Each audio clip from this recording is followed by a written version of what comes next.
Okay, strap in book nerds because this one, hoo boy. Someone online literally asked, and I quote, I had to double check that this book was written by a woman because, what the heck? Please, context. That's hardly a scholarly opening. We are discussing The Savage by Daniela Romero, a novel exploring the aftermath of... Exploring? It explores trauma like a bulldozer explores a garden shed. This guy, Gabe, finds the heroine Cecilia after the absolute worst thing imaginable happens to her, and she tries to check out. A harrowing, inciting incident, certainly. He saves her life, a seemingly noble act stemming from... Noble. Then he basically decides her trauma recovery plan involves him breathing down her neck 24/7. He's like that creepy guy at the gym who keeps correcting your form even after you tell him to buzzes off. We're talking about Gabriel Herrera, the male protagonist.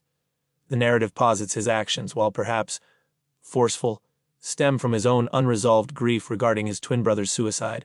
It's a complex psychological portrait of... Oh, complex my left foot.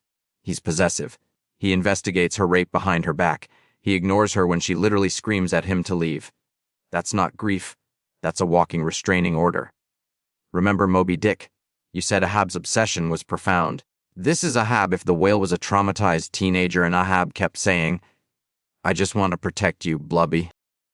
That is a grotesque oversimplification, and completely misrepresents Melville's allegorical. Whatever, Captain Ahab Jr. here is the entire point of contention. People either think he's dreamy extra protector or controlling psycho creep. There is no in between. He literally thinks, I know her as the unconscious girl I found bleeding out on the locker room floor. Red flag the size of Texas. One must acknowledge Cecilia's perspective.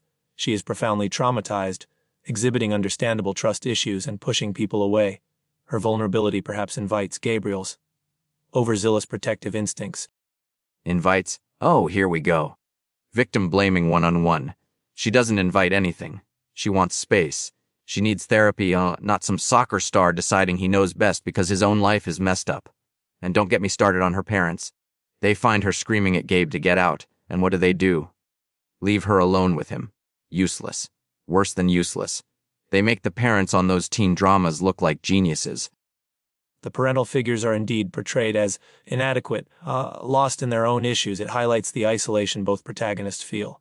But Gabriel's actions, particularly initiating intimacy... Don't sanitize it. One reviewer nailed it. I lost all kinds of respect for Gabriel when he initiates a sexual encounter with Cecilia after just learning she was sexually assaulted. Sorry, but that just makes him a jerk in my eyes. Ding, ding, ding. What part of she was just brutally violated translates to, yeah, now's a great time for sexy times with the pushy guy she barely knows. The timing is narratively questionable, I concede. It strains credulity regarding trauma recovery timelines. But perhaps the author intended to explore the concept of trauma bonding, the idea that shared pain can forge connection. Maybe we can be broken together. The book suggests. Broken together? Or just broken? Near each other? It's like trying to fix a shattered vase with another shattered vase. You just get more shards. One review headline was literally, How Not to Help an Abuse Survivor. Perfect. Yet, many readers found the portrayal of Cecilia's panic attacks and emotional distress incredibly raw and realistic. There's a power in that unflinching depiction, even if the romantic plotline alongside it is problematic. Problematic? It's a 5-alarm fire. Okay, got a listener email here, fake listener obviously, because Laszlo won't pay for a phone line. Brenda from Boys asks, is Gabe hotter than his friend Julio?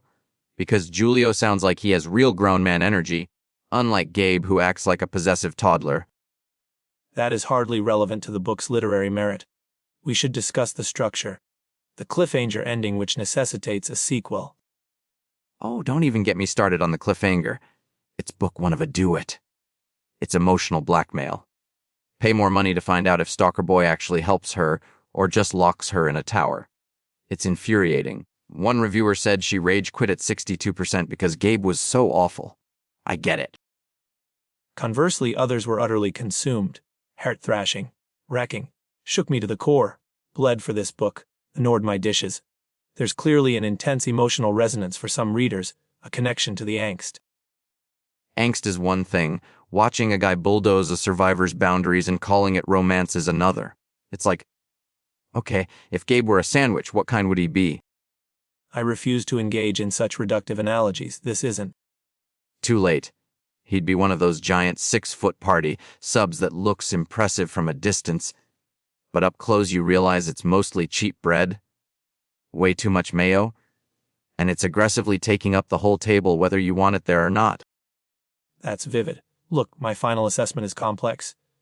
The handling of trauma is visceral, sometimes effective, but inextricably tangled with a male protagonist whose actions range from questionable to deeply alarming. All right, rating time.